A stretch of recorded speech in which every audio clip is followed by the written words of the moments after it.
qui con il presidente Kovačić dell'Associazione Internazionale Est-West Bridge. Mr. President, can you tell us who President Kovačić is and his role inside the Est-West Bridge community, please? First of all, it's great to be here in Rome. East-West Bridge is an interesting organization that was launched 6 years ago. It was launched by 3 of us.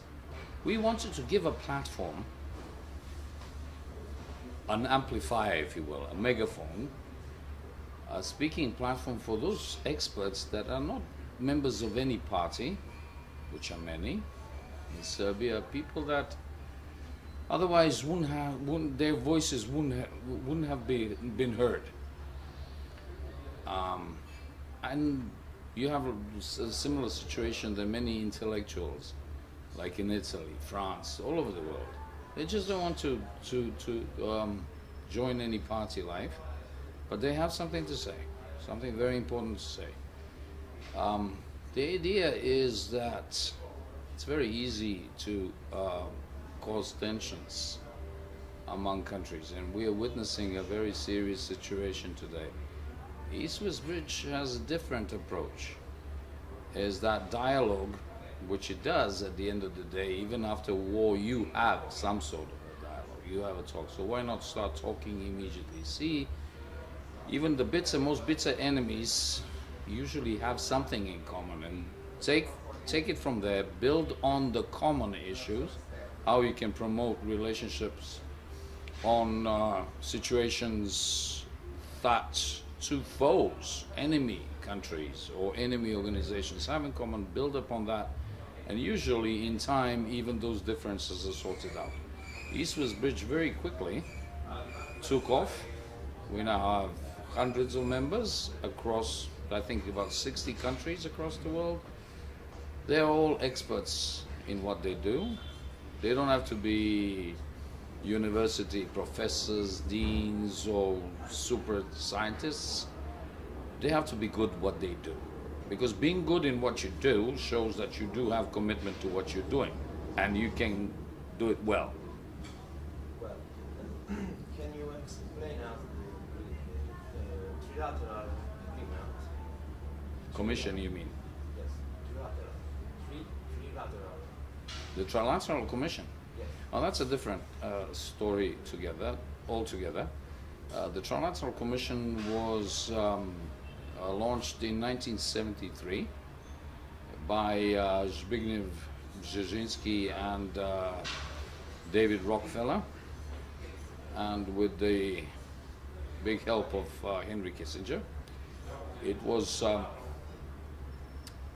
today comprises some 400. So there was a big need for, at that time, it was the height of the Cold War, for business people, representative of big business, industry, finance, think tanks, media, to meet and discuss about the burning issues they face. I have to understand that the telecommunications and communications wasn't at the same level as today, where you can have a Skype video conference or whatever within minutes everywhere and have 400 people. Well, they had to meet. So it's now been more than 40 years. The Commission itself has recognized the potential of East-West Bridge several years ago. And all 3 members from Serbia in the Trilateral Commission, which I'm a proud member of. I'm also a member of the Executive Committee, and I have some very dear, great people from the Trilateral Commission in Italy. We are all from East-West Bridge.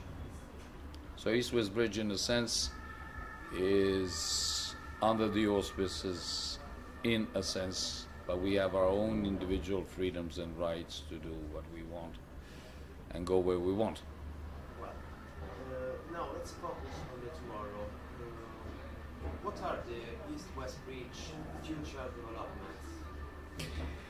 Basically, each country sets up its own agenda of the burning issues within the given society. What is the, for instance, tomorrow we should talk about, try to pinpoint which exactly are the problems in Italian society that could be helped by discussion and dialogue and coming out with solutions out of the box.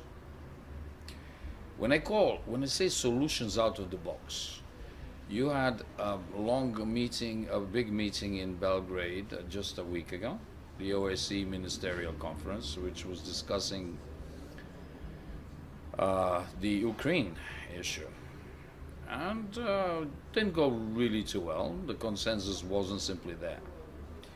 But that is going through the traditional methods of thinking how to solve a conflict.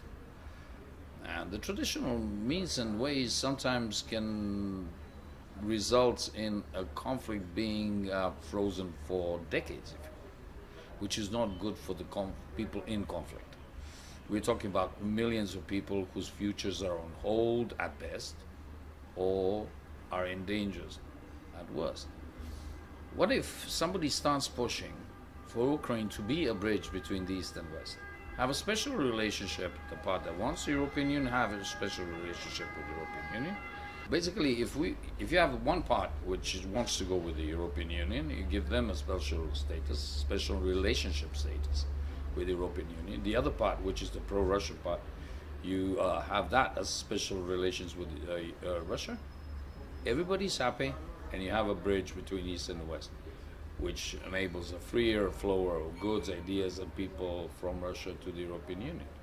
That is something that hasn't been on the table, but this is what I'm illustrating as thinking out of the box to resolve problems. Tomorrow we should talk about Italy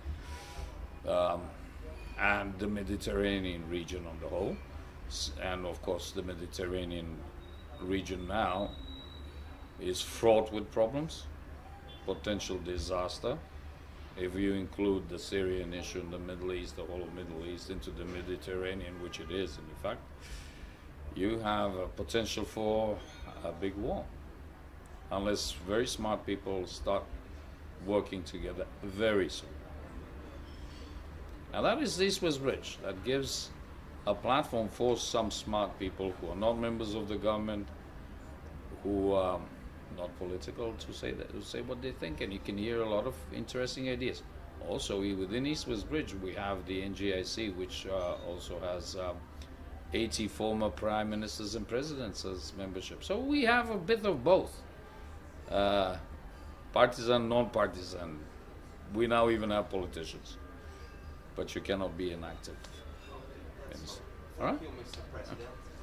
My pleasure.